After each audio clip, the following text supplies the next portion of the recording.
The rain came down in sheets that morning, cold, sharp, and relentless. The kind that slapped your face like an accusation. I remember the sound of it on the tin roof of our farmhouse, the way it drummed like a warning. That was the day everything changed. The day my daughter-in-law, Lacey, showed up unannounced, soaked to the bone, with 2 boys clinging to her sides like frightened ducklings. And just like that, she dropped them on my porch, turned, and walked away. No explanation. No goodbye. Just the fading echo of her boots on the gravel, and the squeal of tires as her car disappeared down the road. I stood there, heart-pounding, staring at the 2 boys. Josh was 6, small for his age but with eyes far too old, and Mikey was barely 3, thumb in his mouth, tears mixing with the rain on his cheeks. I looked at them, then at the horizon, but Lacey never looked back. 8 years later, she sued me for kidnapping. But let me take you back, because the truth, the whole truth, doesn't fit neatly in a courtroom file. It begins long before that morning in the rain. My name is Mabel Harlow. I'm 63 now, a retired nurse, a widow, and a mother of 1, my son James. He was my pride, my heart, and my sorrow all in one. Always had a rebellious streak, but smart, too smart for his own good. He married Lacey straight out of high school. She was one of those girls with a face too pretty and a past too messy. A mother who drank, a father who left, and a string of foster homes that taught her how to survive, but not how to love. When James joined the army, he thought Lacey would straighten up. He was wrong. She was 22 with 2 boys, and a tendency to vanish when things got too hard. The last I heard from her was a voicemail 2 weeks before she arrived on my porch. I can't do this anymore. James isn't coming home, and I don't know who I am without him. That was it. James had been killed in action 6 months before, and none of us were okay. When Lacey left the boys with me, I didn't ask questions. I just did what mothers do. I opened the door, dried them off, and gave them a home. The early days were the hardest. Josh wouldn't speak. He just watched everything. His brother, me, the shadows in the hallway.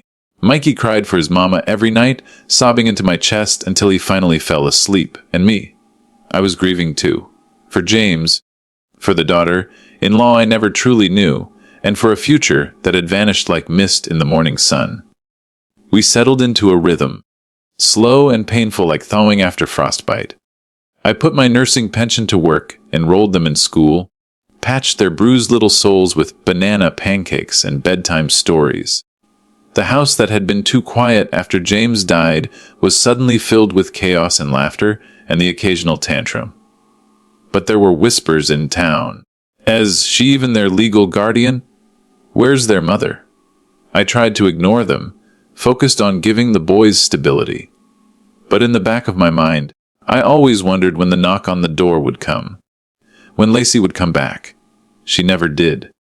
Not for birthdays, not for Christmas. Not even when Mikey got pneumonia and spent 3 days in the hospital. I sent her letters. No reply. Called her old numbers. Disconnected. Tracked her through old friends, online forums. Nothing. Eventually, I had the courts grant me temporary guardianship, then permanent custody when no one contested. Life moved on. Josh grew into a quiet, fiercely protective older brother. He loved books and had a knack for fixing things. Bicycles, clocks, even the tractor once. Mikey was the opposite. Loud, expressive, always dancing or singing. They were my boys. I never let them feel like they were unwanted, not once. And then came the lawsuit. It started with a letter, cold and formal. You are hereby notified that Lacey Harper is seeking full custody of her minor children, alleging unlawful retention and custodial interference. I almost dropped the kettle when I read it. She had resurfaced. Out of nowhere, like a ghost. 8 years gone, and suddenly I was a criminal in her eyes. I didn't sleep that night. I sat at the kitchen table staring out at the fields, trying to understand, why now? What had changed? And most painfully, did the boys still want her? The boys were older by then. Josh was 14. Mikey nearly 11. When I told them about the case, their faces fell. Josh was the first to speak. She doesn't get to come back and pretend like nothing happened. Mikey just said, I don't remember her. But kids are complicated. As the court date neared, the air grew heavy. I saw it in Josh's clenched jaw, in the way Mikey stared at old photos I kept in a box under my bed. They were angry, confused, afraid. And so was I. One night, Josh asked me, "Do you think she wants us, or just wants to win?" I didn't have an answer. The court proceedings were a circus. Lacey showed up with a sharp suit, a high-priced attorney, and a new name. She'd remarried, apparently, and claimed to have stabilized her life. She painted herself as a mother who had been denied her children, who had suffered in silence while a bitter mother-in-law turned them against her. I sat there stunned. Her lawyer asked me on the stand if I had manipulated the children to erase their mother. I wanted to scream, but instead I told the truth. "No, sir. I only loved them." The courtroom fell silent. Lacey didn't make eye contact with me, not once. But during a recess, I found her in the hallway alone, staring out a window. "Why now?" I asked. She didn't answer at first. Then quietly she said, "Because I couldn't live with what I did, and because my new husband wants a clean slate." I thought if I had them, I could pretend I was a good mother. I looked at her, and for the first time, I didn't see a villain. I saw a broken woman who had made terrible choices and now wanted to rewrite the story. But you can't rewrite a life just because the past is uncomfortable. The judge requested psychological evaluations, home visits, and meetings with the boys. Weeks dragged into months. The boys were torn between fear and fury. Mikey had nightmares. Josh started skipping school. I felt like I was losing them to the very storm I'd spent years protecting them from. And then, one night, it all boiled over. Josh exploded at dinner, slammed his plate, shouted, "Why do we have to go through this again? Why can't we just be a family?" Mikey cried. I cried. And in that mess of pain and truth, something shifted. We stopped pretending we were okay and started healing for real.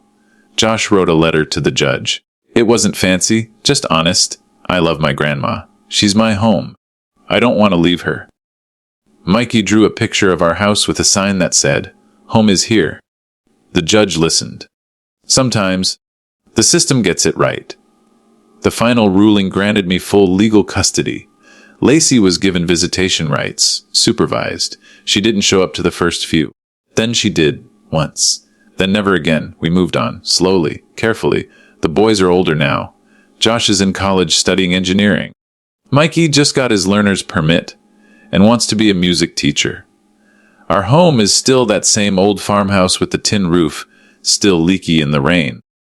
Sometimes I sit on the porch and think about that day, about the rain, the fear, the silence, about how love isn't always gentle or easy, but it shows up, it stays. Lacey didn't steal my boys. She left them. And I picked up the pieces. If there's a lesson in this mess, it's this: biology doesn't make a parent. Showing up does. And love, real, stubborn, painful love, that's what builds a family. So if you're out there listening, and you've been left behind or told you don't belong, know this: you are not the storm. You are the shelter. And sometimes, that's more than enough.